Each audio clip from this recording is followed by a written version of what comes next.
What's up, guys? It's Franco here, and I'm back with another Builder Base video today.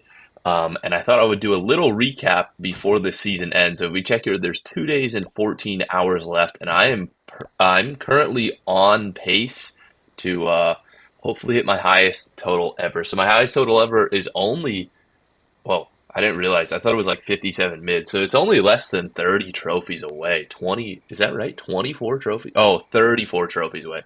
Hey, that's about one battle, honestly. So I'm pretty close to that, and I'm pretty excited because that was 365th in the world. And if we look right now, what I'm seated at in the world is actually better. So I thought I'd make this video because I just think it's so cool climbing these actually best players in the world leaderboard. So I'm at 356. The last one was 365. So if you're a little like dyslexic, the numbers are just switched around there. So it's actually 9 better. And then in the local leaderboards, I'm actually sitting at 27th best builder-based player in the US. I wish on your profile it showed the best in your region. I think that would be pretty cool. But I would love to join one of these top clans, like this top one, Dirty South. I know, well, there are less members, but it's a US clan, and I always think it's so cool, but I'm the leader of my own clan, so I can't really join, but I would love to see what kind of bases they run and everything. But I've been running this pretty basic base. We can show a little quick defensive win I got here, a 50%. You can see I have the little subscribe thing there, which I think is pretty cute, honestly. I built that about like a year ago, but grass art is one of my favorite things about Builder Base. I think it's so cool, but this is my base. I just copied it from some dude in my clan, but it's a pretty basic base, honestly. It's one of these box bases. I actually don't really like it too much because I think it's pretty easy, like, because I'm good at analyzing bases on offense, so I've never really tried to analyze this on offense, but it looks like a pretty easy base to go in with some balloons and minions, probably from like this top side up here, and launch the air machine on the town hall and those. I don't know what building was there. If that was an archer tower, probably not. But I'm not sure. But he comes in with a pretty brainless attack strategy. It's kind of funny how people this high in trophies, I don't know, fail this bad. Like, I haven't seen this in a long time, but this is what my base is, and he got a really bad 50%. He almost failed completely. But I figured I'd show off some of these. Oh my gosh, I swear I just had another replay to show there, but it just went away. But we can show my most recent replay. I figured I'd show some of these bases that you see. Honestly, now that I'm pretty high in trophies, so I'm at like high 5,600, close to 5,700, I've stopped seeing these repetitive bases. So you see, I can only speak for 5,000 plus because I've been 5,000 plus on this account for a while, and then I have another account at 3,000 mid, and then other accounts at low 3,000. And at those levels, you kind of just see, at low levels, you see random bases, so you don't really see much of anything. Like, it's just people make their own bases. Sometimes you see copy bases, but most times not. And then once you hit about 5,000 bases, this is where Builder Base actually starts. This is where the Legend League resets to, so everybody's down there. At this level, I would say 5,000 to 5,400, every single one of the bases, which I assume is what the viewer base is for this video, every single one of those bases is a complete copy. So if you understand how to beat it once, you can beat it every time and probably slingshot all the way up to 5,400 or even 5,500 base, 500,000, oh my gosh, trophies. But beyond that point is kind of a little bit interesting. You see very unconventional bases like this. Like, I don't think I've ever seen this base before, because at like 5,600 plus trophies, a lot of the people are pretty competitive players, so they might build their own bases or rotate it like every couple of days or every couple of attacks or something.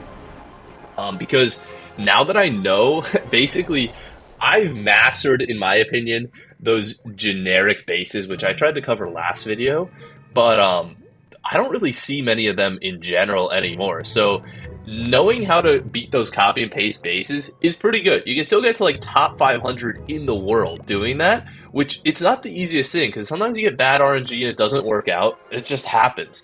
But it can only really get you so far. But if I see one of those bases as a plus, because I think I can demolish it pretty easily. But this base, like I said, is completely unique. And well, I analyzed that first village. I don't know if you remember, if I just talk about it, but I remember seeing that there was a backside roaster, and you usually never go in with balloons on a backside roaster, but It was so far back that I kind of knew that it wouldn't really affect the balloons. Or, I don't know why, but I felt like that was such a strong attack strategy going. I had 2 balloons going in that final stretch against that roaster, which is a lot. And then on this back end defense, I could have went in with the air machine now that I think about it, because there were very few air defenses now, but those cannon carts just got so much value, and I just knew with this gap in this base right here that there was a Tesla there, and I wasn't sure exactly where the cannon cart would trigger it. So I was kind of like trying to stall him before approaching that cannon that was right there. And then he ended up able to take out the cannon before the Tesla popped and then move forward and then is able to take out the Tesla on fast mode. So I thought that was a pretty cool replay there. We'll show off this one that was another 200%. Oh, and I love these bases, the smiley face base. Used to be so lethal, and I used to struggle so hard with this base. But this isn't exactly a copy and paste base, but these smiley face bases, if you don't know what I'm talking about, smiley faces, like this is an eye, this is another eye, and then this is the mouth, and it's just like rotated, I don't know, 45 degrees. But there's tons of these face bases, and it usually has like air bombs, lava launcher, Expo in the middle, or like Tesla or something.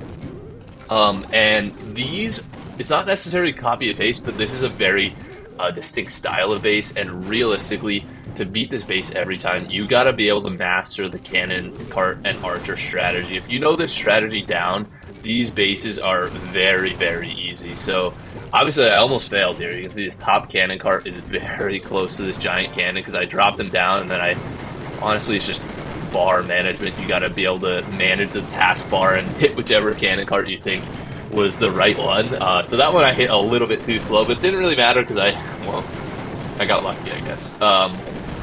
But smiley face base, I just use the air machine to take out one of the long range defenses, and then you just advance in the cannon cart. So this base used to give me so much trouble, like I was saying, because I would try to attack it with every way other than cannon cart archer, because this is a difficult attack strategy. It takes some skill compared to the other builder race strategies that you just kind of spam in.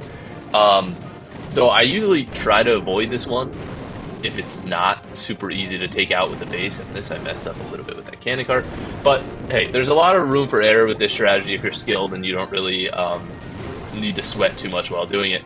But trying to go in with baby dragons isn't really going to work. You have too many centralized air defenses, it's just going to roast them on the way in.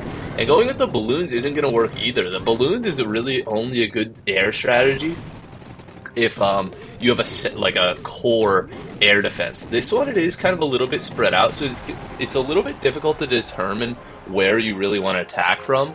Although maybe balloons from the bottom side would have worked, and then Pekka's, it's just way too hard because there's 3 distinct compartments, and if you're using Pekka's, the main thing you want is a base that, imagine if this base just didn't have these lines down it. This base would be perfect for Pekka's, because the main thing about Pekka's is you just want to avoid walls. Walls are so detrimental because, 1, it slows them down. Obviously, that's what walls do. But 2, say they break in one wall compartment, like there maybe, what will happen is then they all stick together and run in, and then any type of splash damage will absolutely wipe them out. So walls are pretty bad, and multiple compartments are pretty bad for Pekka's. So Pekka's I really only go up if I know I can have 2 very wide lanes that give a lot of leeway for them to spread out within the base, and then that they can take out significant ground defenses on the entry. If you have backside ground defenses like this giant cannon or crushers or something, probably don't really want to go in with Pekka's because they'll probably die pretty quick. But this is another easy base. I honestly probably don't even have to use these Pekka's at the end, but I decided to use it because I've gotten screwed trying to just be cool and save my troops and stuff. On these second defenses, when you have a lot going in, you never know. You could hit some unlucky spring traps, all your cannon carts die, some unlucky bombs, unlucky auto outpost targeting. There's a lot of stuff that can go wrong. And I figure I'll show off one last replay here. I guess we can show off this one because my other 200% that I wanted to show got vanished. I don't know why. Whenever I try to record a video, I have to restart my iPad or else my voice is a little bit laggy. So maybe restarting the iPad only lets me show like these most recent 6 replays. But this, like I was saying, is another very unique base. I've never seen a base like this, and this really tests your skill as a builder base player, because if I didn't know how to properly analyze bases and I just knew the way that the good attackers attack just based off watching like a YouTube video or something, I wouldn't really know how to approach this base. But this one I approached with air because I figured I could get a semi-decent funnel with the air machine off this left side, and then the air bombs, or sorry, the balloons would take out the air bombs, and then exactly what I was planning was what happened here. One would linger in to take out the fire, or whatever, the flamethrower guy, the roaster. And this one guy actually had significantly more health than I expected, but I got a little bit unlucky with that archer tower picking off some minions, so we had a little bit weak firepower. And I went into the second stage with not too many minions left, so this Tesla is going to be picking them off. That is so huge. So he's just picking off that balloon covered by two big beefy defenses, so there's really not too much I can do about it there. And he's killing my minions. If you go into the second stage with 3-ish, 4-ish minions, realistically, they're not too much of a swarm. They can't really take out too much. So I'm just going in here with heroes and 2 cannon carts, and there's really not too much you can do. So it's another one of these, I almost want to call them like diamond bases. I don't know, corner bases, but this one's a little bit different, like I said. And like I was saying, if you have one of those unique bases, I was actually thinking about copying them. I know I kind of demolished it, that first base. Not demolished, but I 3-starred pretty easily. But still, you never know. It's probably better to run one of those bases versus a generic base that I have. So maybe I'll end up copying one of these very unique looking bases just to like scramble the brain of someone playing builder base, because I think that is one of the main things that you try to do. You try to get them to do an off strategy or something that they're not confident in because they can't recognize it with their main strategy, and then they end up failing pretty bad. But ultimately, you try to get defensive fails, but this season, I haven't messed much with defense, and I don't really want to, honestly. And I've been talking about it a bunch, but I kind of... Wow, that's pretty cool. That was pretty close on that cannon cart there. But I kind of just wanted to see how strong my attacking is, because obviously your skill at builder base just keeps getting better as long as you don't completely abandon it like most players do, honestly. But I really feel confident that I'm able to top that May season. It's already October season, so it's June, July, August, September, October. It's been 5 months since I've done my best builder base, but I have a lot of time right now, so I've been really just grinding it out. Hopefully I don't tank by accident, because it is so stressful at the end of the season when you're really pushing high in these trophies. But this replay here, so I came in with the cannon carts, air machine, everything's looking okay, honestly. But time is ticking down. So I'm not really sure how this one ends. I don't remember this. I didn't plan on showing this one. But I throw in the air machine a little bit faster, so he tanks for those minions there. So hopefully they get a little bit more damage. Cannon cart is going perfect, getting that gold mine, getting the most amount that it can. Air machine dies. Cannon cart's working on the cannon. Oh, that's where I messed up. I should have advanced in this guy a little bit sooner. I was a little bit slow on him. And then I go in here. He goes in, tanks for the cannon, decides to do a couple shots, and then we time fail. So obviously if I had a couple more seconds, well, I don't know, maybe I would have needed more than a couple. So that was kind of a little bit lucky of a 197. It could have easily been a 193. But yeah, that's it for the video. If you're interested in seeing some of the common bases that I refer to, click on the video on the screen. And thank you guys for watching, and I will see you in the next video. Peace.